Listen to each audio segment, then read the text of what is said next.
के रे अदालतको कुरा नमान्ने रे तिम्रा बाउको खोइ के भनेर उनले बोले हैनन् र। अनि ऋण लिने काममा सुरुदेखि संलग्न थियो। सहकारीकै ऋण सेयर हालेको भेटियो। ल हेर्नु है, उनले कम्पनी छाडे पनि चेक काटिरहेको देखियो। अरू प्रतिवादीहरूले पनि नाम पोलेकै छन्, भनिरहेकै छन्। अघि नै भनियो, खाता सञ्चालकले नै थाहा नपाउने हुन्छ र कसुरदार रहेनछन् भन्न मिलेन। ल हेर्नुहोस् अब। अनि यो के अब अदालत होइन, अचम्म लाग्छ। यो रविको नाम नजोडौँ न, अगाइसकेँ क्या म। अब अमन भएर टन्न भएर बमिटिङ भइसक्यो थियो। पृथ्वीनारायण शाहलाई पनि गाली गरेको थियो। सूर्यलाई कहिले पनि हत्काल्याले छेक्दैन। सूर्य कहिले आकाश छोडेर जाँदैनन्, चन्द्रमाले आकाश छोड्दैन। त्यसैले म पनि यो देश छोड्दिन। म पनि रवि बारेमा सत्य कुरा बोल्न छोड्दिन। आरोप छ पछिल्लो समय सविता माता कतैबाट परिचालित मान्छे हो। रविको पार्टीको चाहिँ पुरै नेगेटिभ गर्नुको कारण चाहिँ परिचालित भएर रविको पार्टीको विरोध गरिरहनु भएको छ। विशेष गरी रविको चाहिँ विरोध गरिरहनु भएको छ भन्छन् कि मान्छेले। होइन, अचम्म लाग्छ। यो रविको नाम नजोडौँ न, अगाइसकेँ क्या म। अब अमन भएर टन्न भएर बमिटिङ भइसक्यो। यो मान्छे के काम दिने, के हो र, को हो र त्यसरी बोलिराख्नु पर्ने? राईका छोराहरूलाई जिउँदै मारिएको छ हौ, छोडिएको छ लुटेर पैसा। उसको बर्बादी भएको छ। 4-5वटा सहकारीहरू डुबाएको छ। यो त मान्छे डेन्जर हो नि त। तपाईँलाई थाहा छ त। आइसक्यो अब त है। निर्दोष भन्न मिल्दैन। आयो यस्ता यस्ता यस्ता यस्ता यस्ता काण्डहरू। अब यहाँ हेर्नुहोस् न, पढेरै सुनाम कि यहाँ अब हेर्नुहोस् न। अब यहाँ कता छ, खोइ यता ल्याउँ दाइ। यहाँ कहाँ छ, कता छ? तपाईँले अघि देख्दै थिएँ मैले। राम्रोसँग कहाँ नेट चल्छ र फेरि।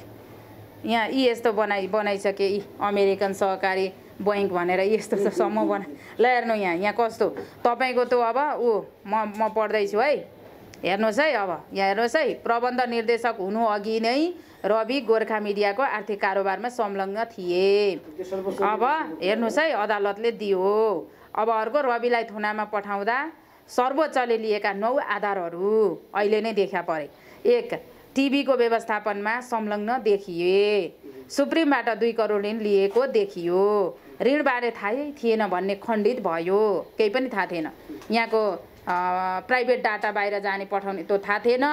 खै के जाति सहकारीबाट पैसा अपचलन गर्नु हुँदैन त्यो पनि थाहा थिएन। यो मान्छेलाई केही थाहा हुँदैन कि यस्ताको पछि किन लाग्छन् हौ। अनि ऋण लिने काममा सुरुदेखि संलग्न थियो। सहकारीकै ऋण सेयर हालेको भेटियो। ल हेर्नु है, उनले कम्पनी छाडे पनि चेक काटिरहेको देखियो। अरू प्रतिवादीहरूले पनि नाम पोलेकै छन्, भनिरहेकै छन्। अघि नै भनियो, खाता सञ्चालकले नै थाहा नपाउने हुन्छ र कसुरदार रहेनछन् भन्न मिलेन। ल हेर्नुहोस् अब।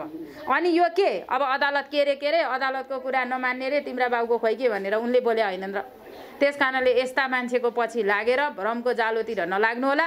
ती 2-4 हजार खेतालाहरूले मलाई कमेन्ट गरेर केही पनि हुँदैन। त्यस्ता खेताला लाग्छन्। माताजी रविको विषयमा अन्तिममा भनिदिनु पर्यो। तपाईँ भविष्यवाणी गर्नु, हजुर, राजनीतिक कुरा भन्दा पनि तपाईँ रविको भविष्य गरेको भन्ने बुझ्छु मैले चाहिँ हैन। हो त। के छ अब रविलाई पूर्वपक्षमा पठाइसकेपछि अथवा छुट्ने अथवा केही समयपछि उहाँको विषयमा चाहिँ के निर्णय आउने, पोजिटिभ नेगेटिभ कस्तो खालको आउने भन्ने तपाईँलाई के लाग्छ? उहाँको के छ? अब बाँचुन्जेलका मुद्दा अड्किरहन्छन्, भइरहन्छ, गए दिन फर्किँदैनन्। उहिलेदेखि बोलेकै हो त। किन सोध्नुहुन्छ हौ? म वकिल होइन त हौ।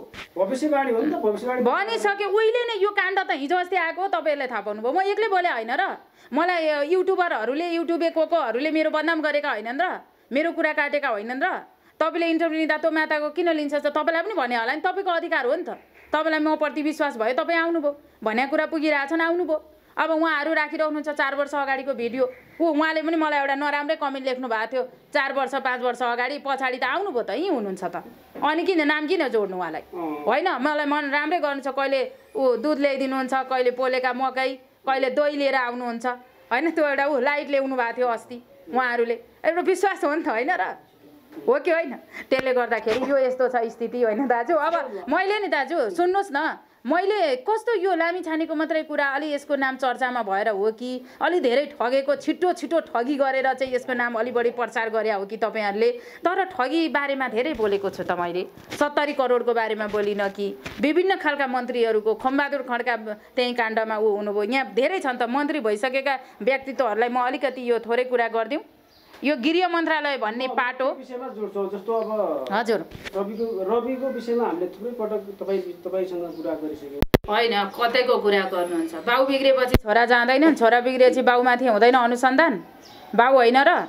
गृहमन्त्री म चिन्दिनँ होइन, यो देशको गृहमन्त्री हुनुहुन्छ उहाँ। अब तर मलाई उहाँको भाइब त्यति राम्रो चाहिँ सुरुमा गृहमन्त्री हुँदै पनि आएको होइन र अहिले पनि आएको छैन, पहिला पनि थिएन र अहिले पनि छैन र उहाँको पद धरापमा नै छ। अर्को कुरा यो मात्रै होइन, दिनकै 50 लाखका कुराहरू बाहिरिएका छन्, त्यो त झुटो होइन होला। अब गृह मन्त्रालय भनेको सबैभन्दा धेरै पैसा कमाउने पाटो, सरुवा बढुवा सिटजियो के जाति होइन सबै थोकको गर्ने मन्त्रालय त्यो हो। प्रधानमन्त्रीभन्दा ठुलो नै जस्तो गृह मन्त्रालय कामको हिसाबले देशैभरिको सबै होल्डर, सबै काम गर्ने, सबै मालिक, महान राजा महाराजा। उहाँले राजालाई गाली गरे रत्ती पनि सुहाएको छैन। अर्को कुरा, गृहमन्त्रीको भविष्य राम्रो देखिँदैन र यो काण्ड हो भने उहाँलाई छानबिन समिति बनाएर कारबाही गरिनुपर्छ। मैले स्ट्याटस पनि लेखिसकेको छु, म धेरै किन बोल्नु। उहाँ पनि मन्त्री मान्छे नै हो, म पनि मान्छे नै हो। उहाँले अस्ति भर्खरै उहाँ गृहमन्त्री हुँदैखेरि उहाँले राम्रोसँग त्यो पुलिस प्रशासन सेना सबै लगाइदिए भए ती 3 जना मान्छे मर्ने थिएनन्, ती 20-50 जना घाइते हुने थिएनन् नि। अनि राजालाई दोष थोपरेर उहाँ पानीमाथिको ओबानो बन्न खोज्नु भयो नि त गृहमन्त्रीज्यू। त्यस कारणले उहाँ कुनै पार्टी उहाँको सत्ता छ, उहाँको यो ऊ छ भन्दैमा उहाँले सबै कुरा उहाँ माथि नै हो, ठुलो हो भन्न मिल्दैन। र नैतिकताको कुरा गर्दाखेरि नैतिकताको हिसाबले उहाँले राजीनामा दिनुपर्छ। उहाँले त्यही बेला रवि लामिछाने गृहमन्त्री हुँदै गर्दा उहाँ कुर्लिएर बोल्नु भएको थियो उहाँ आफै। त्यस कारणले अब उहाँलाई कुर्लिएर बोल्ने कोही फेरि देखा पर्ला। त्यसैले उहाँका दिन दशा राम्रा छैनन्, थिएनन् पनि, छैनन् पनि। त्यो कांग्रेसका जति पनि गृहमन्त्री भए कसैको पनि त्यही तपाईको चाहिँ राम्रो देखिन। त्यो कुरा भन्देऊ, मैले गृह मन्त्रालय भन्ने त्यो कि ठाउँ चेन्ज गरिनुपर्छ कि त्यहाँ जान्ने ज्योतिषी माता लानुपर्छ, देवीहरू लगेर पूजा गराउनुपर्छ। मैले यो कुरा पहिल्यैदेखि भन्दैछु र स्ट्याटस पनि लेखेको छु। म भन्छु गृह मन्त्रालय नेपालको लागि फलदायी होइन। जो कोही गृहमन्त्री हुन खोज्छ त्यो सकिन्छ, पत्रु नै हुन्छ, कोही ठीक भए मात्रै। अब म तपाईँलाई भन्छु है, कृष्णप्रसाद सिटौलाको दिन त्यत्तिकै सक्यो, त्यसै निश्रिक्कै हुनुभयो। उहाँ चाहिँ 2063 सालको चाहिँ 1 महिना 12 गतेदेखि 5 महिना 5 गतेसम्म गृहमन्त्री हुनुभएको थियो। भीम बहादुर राहुल उहाँ पनि 2066 देखि 2067 10-22 सम्म गृहमन्त्री हुनुभएको थियो। उहाँको पनि त्यस्तै नै भयो। कृष्णबहादुर महरा 68 देखि 68-4-15 सम्म हुनुभयो, उहाँको पनि त्यत्तिकै त्यो दिन गइहाल्यो। नारायण काजी श्रेष्ठ 2068 मैले उहाँलाई त्यति बेरै भेट्या हो, उहाँको ठिकै छ। विजय कुमार गच्छदारको 2068 देखि 2069 11-30 सम्म हो, उहाँलाई त्यतिखेर मैले भेटेकै हो। उहाँका दशा बिग्री उहाँलाई मुद्दा झमेलामा परिहाल्नुभयो। भीम बहादुर कृष्णप्रसाद सिटौला देखिहाल्नुभयो। उहाँको बोलीचाली एकचोटि राजा र हिन्दू राज्यको कुरा गर्दा उहाँले मलाई भर्खरै सिध्याउँछु जस्तो टाइपको कसरी बोल्नुभयो। उहाँको बोली नै मलाई हुन्छ नि त्यो नेताको टाइप लागेन होइन। म त माथा भएर बोलेको थिएँ, देश यस्तो भयो उस्तो भयो, यो गर्नुपर्छ नेताजी भन्दाखेरि। र मलाई राम्रो लाग्ने नारायण काजी श्रेष्ठ मात्रै हो, म अहिले यहाँ बताउँदै जान्छु। र विजय कुमार गच्छदारको मुद्दा झमेला त्यस्तै छ। माधव प्रसाद घिमिरे गृहमन्त्री हुँदा मलाई 2069 12 महिना 4 र 2070 10-27 मलाई गृहमन्त्री हुँदा उहाँले गाडी पठाएर पिए सहित सेक्युरिटी सहित मलाई उहाँ माथालाई के भन्छ गृह मन्त्रालयको उसमा मलाई बोलाउनु भएको थियो। मैले उहाँलाई भविष्यवाणी पनि गरेको थिएँ। मैले उहाँको अकालमा मृत्यु हुन्छ भनेको थिएँ, अकालमै मृत्यु भयो। असोज महिनामा ऊ श्राद्ध गर्न जाँदा उसमा र कमला आमाले पनि सुन्नुहुन्छ मेरो अन्तर्वार्ता। उहाँका छोराछोरीहरू अस्ट्रेलियामा हुनुहुन्छ, सबैलाई थाहा छ यो कुरा। लेखेको चिठी यति थियो। आन्टी पछि 1-2 महिना भएपछि म युरोपबाट आउँदाखेरि आन्टी मलाई भेट्न आउनुभयो। मैले आन्टी चिनेको थिएन, आन्टी बाहिर एयरपोर्टमा हुनुहुन्थ्यो, फोनमा बोल्न लाउनु भएको थियो। पूर्व गृहमन्त्री स्वर्गीय गृहमन्त्री माधव प्रसाद घिमिरेलाई मिस गर्छु म धेरै। र उहाँले मलाई धेरै मानेको नेता हो। उहाँ अहिले हुनुहुन्न, उहाँको मरण मैले भने जस्तै भयो र दाजुभाइले सबै गुम्नु पर्यो। उहाँलाई मैले भेटेको थिएँ, उहाँको पनि त्यो भइहाल्यो। शक्तिबहादुर बस्नेत पनि खै कता हराउनु भयो कुन्नी, त्यो चप्पल होइन। शक्तिबहादुर बस्नेत पनि 2072 साल 6 महिना 1 तिर त यति हुनुभयो, खै कता हराउनु भयो, चाहिँचुही छैन, त्यत्तिकै हराउनु भयो। अलि उहाँ पोजिटिभ नै लाग्छ मलाई उहाँ नेगेटिभ लाग्दैन है। विमलेन्द्र निधिसँग उहाँ गृहमन्त्री हुँदाखेरि मलाई कमला पन्तले भेटाउनु भएको थियो। तपाईँ पनि माताको पछि लाग्ने तेरिका कमलाजी भनेर उहाँले अलिक नराम्रै शब्दमा बोल्नु भएको थियो। उहाँको ठिकै लाग्छ मलाई, उहाँ त्यति नराम्रो पनि होइन, ठिकै हो। जनार्दन शर्मा पनि त्यसै हराउनु भयो। 2074 मा गृहमन्त्री हुनुभयो, त्यत्तिकै छ, ठिकै लाग्छ उहाँ पनि। रामबहादुर थापा बादल त्यसै हराउनु भयो। उहाँ त कहाँ जानुभयो, अब हुनु त हुनुहुन्छ यतै, हजुर त्यसै हुनुहुन्छ। अब बालकृष्ण खाँड 78 उहाँ गृहमन्त्री हुँदा उहाँले निजी निवासमै बोलाउनु भयो। मलाई धेरै मान्नु पनि भएको र मैले जानकारी पनि दिएँ। यो खालका काण्डहरू आउँछन्, यस्तो हो, तपाईँले चुनाव पनि हार्नुहुन्छ, यी यस्ता इत्यादि कुराहरू उहाँलाई भविष्यवाणी पनि गरियो। उहाँको पनि त्यत्तिकै काण्ड भयो, त्यो त्यस्तै नै भयो। अब रवि लामिछाने भन्ने व्यक्ति 2079 यति यति यति, अब यिनको पद महिना दिने भनियो, सुरुमा महिना दिने नै भयो। यिनको नाम भनेर म सक्दिनँ, भन्नु जरुरी पनि छैन, यिनका दिन गए, यी नेता होइनन्। नारायण काजी श्रेष्ठलाई नेता मान्छु, राम्रो हो, उहाँ मान्छे मारेर आउनुभएको होइन, पोजिटिभ मान्छे हो। अर्को कुरा, पुष्पकमल दाहाल प्रचण्ड उग्र प्रचण्ड घाम लागेका छन् बाहिर, यसो हेर्दाखेरि पनि, यसो हेर्दाखेरि प्रचण्ड जस्तो देखिए तापनि त्यति प्रचण्ड पूर्व प्रधानमन्त्री जस्तो कडा घाम त त्यति साह्रो त छैनन्। तर पनि उहाँका दिन पनि अब गए, कहिले के प्रधानमन्त्री भइसकेको मान्छेले मुख फेरेको देख्दा, केटाकेटीपन भएको देख्दाखेरि चाहिँ बडो बच्चापन लागेर आउँछ। त्यसैले उहाँ पनि पोजिटिभ ठिकै त्यति साह्रो म मान्दिनँ। रवि लामिछानेको त्यो गइहाल्यो, सक्यो। अब रमेश लेखक अहिलेको गृहमन्त्री हुनुहुन्छ, यी सबैको प्राय म भन्छु नारायण काजी श्रेष्ठ बाहेकको मान्छे र पुष्पकमल दाहाल प्रचण्ड बाहेकको मान्छे यसो सम्झिनुहोस् त, प्राय सबै अलिकति गृह मन्त्रालय नफापेकै हो। र त्यो सहित खोमबहादुर खड्काहरू लगायतका होइन धेरै नेताहरू त अब कतिपय त अब सबैको नाम त आउँदैन, उहाँलाई पनि मुद्दा मामला परे, यी सबै जेल गएकै हुन्। गोविन्दराज जोशी उहाँको नाम आएन, उहाँको नाम आएन, यी सबै मुद्दा झमेलामा परेकै हो। गोविन्दराज जोशी पनि अहिलेसम्म मुद्दामा बुढो भइसक्नु भयो होइन त। अब रमेश लेखक त उहाँको राम्रो छैन, उहाँलाई मुद्दा झमेला लाग्छ, पर्छ, भरिसक जेल पनि जान सक्ने सम्भावना हुन सक्छ।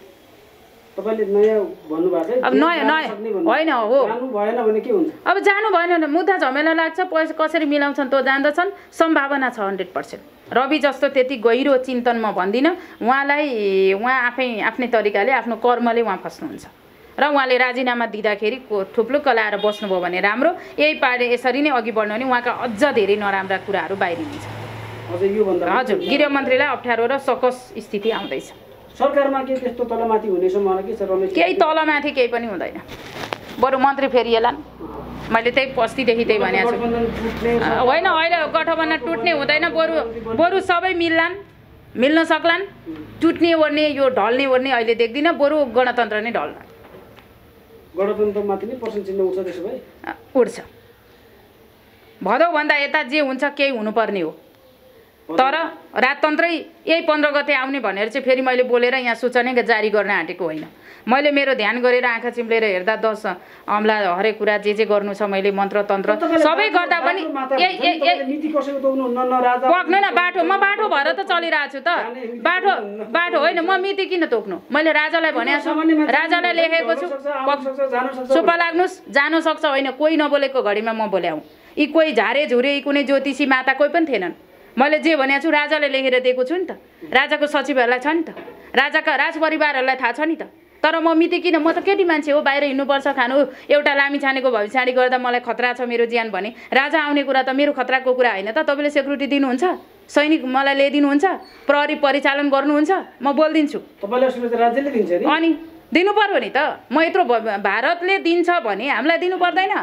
हाम्रो त के बोल्छु म भनेर हेरेर बस्छ, त्यो छ स्थिति। जस्तो राजावादीकै प्रश्न उठाउनु भयो, जे अब यो जेठको 15 गते गणतन्त्र दिवसको दिनमा चाहिँ राजावादीहरूले ठुलो आन्दोलन गर्ने अथवा राजा नै रोकमा ल्याउने उहाँहरूको यताकता सुनिन्छ। के सम्भावना छ जेठको 15 गते, चैतको 15 गते जस्तै हुन सक्ने सम्भावना कतिको छ, अथवा त्यहाँ दुर्घटना हुने सम्भावना कतिको छ, अथवा राष्ट्र संस्थै आउने सम्भावना कतिको छ? के भन्नुहुन्छ यो विषय? दुर्घटना हुन्छ भन्नलाई के म त्यहाँको कुनै लेखिएको मान्छे हुँ र? आन्दोलन भएका ठाउँमा त दुर्घटना होला, चोटपटक लाग्ला, हताहत होला, त्यो त सामान्य कुरा भइहाल्यो नि। तर मैले के भनिसकेको छु भने वैशाख 1-2 गते अन्तर्वार्ता तपाईँहरूलाई दिँदै बोल्या छैन र? जे हुनु भदौभन्दा यता हुन्छ, 4-5 वटा घर एउटै घरमा छन्, यिनीहरूले उपद्रो मचाइदिन्छन्, नराम्रो काण्डहरू ल्याइदिन्छन्, ठुल्ठुला नेताहरू जेल जान पनि सक्छन्, नाम चलेका मान्छेहरूमाथि केही न केही हुनसक्छ भनेर त पहिल्यै वैशाखमै बोलिसकेको छु नयाँ वर्षको भविष्यवाणी गर्दा। अब फेरि पटक पटक किन बोल्न मलाई गराउनुहुन्छ तपाईँहरू? त्यसैले म भन्छु भदौभन्दा यतै, जस्तो यो असारको कति गते ग्रह एकै ठाउँमा छन्, राहु र शनिको युति अझै एउटै घरमा छ, त्यसले गर्दा त ठुल्ठुला मान्छेहरू विवादमा आउने, तानिने, एयरपोर्टको मान्छे एउटा तानियो, त्यस्तै अन्य तानिएलान्, कतिपय सिडिओहरू तानिएलान्, कतिपय मान्छेहरूको विवश रूपमा हत्या पनि हुन सक्ला होइन, कतिपय मान्छे ठुलै नेता जेल चलानै हुन सक्लान्, मुद्दा मामलाको अनुसन्धान सुरु होला होइन त।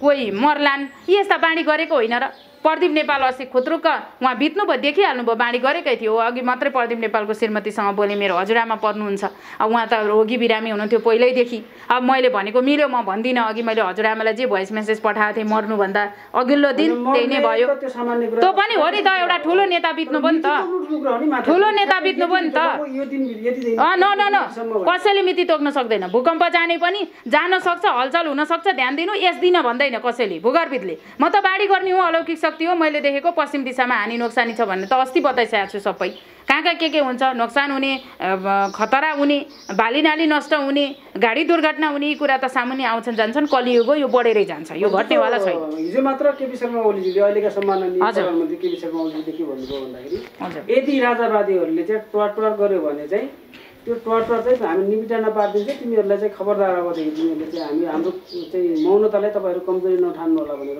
धम्की दिनुभएको छ राजावादी प्रधानमन्त्रीले त बोल्नु कतिको जायज हो होइन जनताले बोल्ने कुरा हो प्रधानमन्त्रीले खुरुखुरु काम गर्ने हो राजावादी अथवा एबिसिडीलाई कराएर उहाँले जनतालाई हेर्नुहोस् सूर्यलाई हत्केलाले छेकेर छेकिँदैन हेर्नुहोस् सूर्य जस्तै हो जनताहरू जनार्दन हुन् जनताले चाहे जे पनि हुन्छ त्यसैले अबको समय भनेको राम्रो समय चाहिँ छैन प्रधानमन्त्रीहरूले पनि विचार गर्नुपर्छ आन्दोलन गर्ने ठाउँमा गर्न दिनु पर्यो त्यो पनि होइन भने त त्यो त राणा शासन जस्तो भइहाल्यो त अब आन्दोलन गरेर मान्छे जनता मर्न भएन अनुसन्धान कसरी गर्ने गृहमन्त्रीले कसरी पुलिस प्रशासनहरू सैनिक परिचालन गर्ने रक्षा मन्त्रालयले के गर्ने त्यो उहाँको सरकारको कुरा हो त्यो हाम्रो कुरा होइन तर अब यही 15 गते मान्छे कति मर्छन् त मैले भन्न होइन मलाई के कोबाट मलाई के त्यस्तो बोल्नुपर्ने मलाई जरुरी छ र अब मैले जे देख्छु मैले भनिसकेँ भदौभन्दा यता सुन्नु न वैशाखभन्दा उता भदौभन्दा यता नराम्रो अचाकाली हुने त बाढी गरेको यी छन् त मिडियाहरू किन मेरै युट्युबमा छ त प्रशस्त कतिपल्ट बोल्ने त